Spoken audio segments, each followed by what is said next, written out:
બધા મારી સામે જોઈ રહ્યા છે અને મારી મજાક ઉડાવે છે.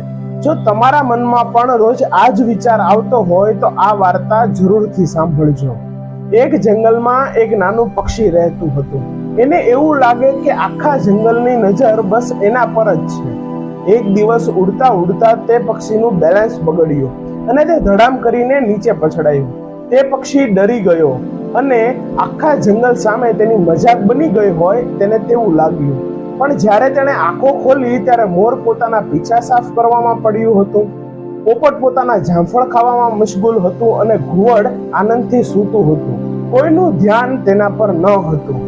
સાયકોલોજીમાં આને સ્પોટલાઇટ ઇફેક્ટ કહેવામાં આવે છે. આપણને એવું લાગતું હોય છે કે દુનિયા આપણી જ ભૂલો નોટિસ કરતું હોય છે, પરંતુ હકીકતમાં કોઈની પાસે એટલો સમય નથી.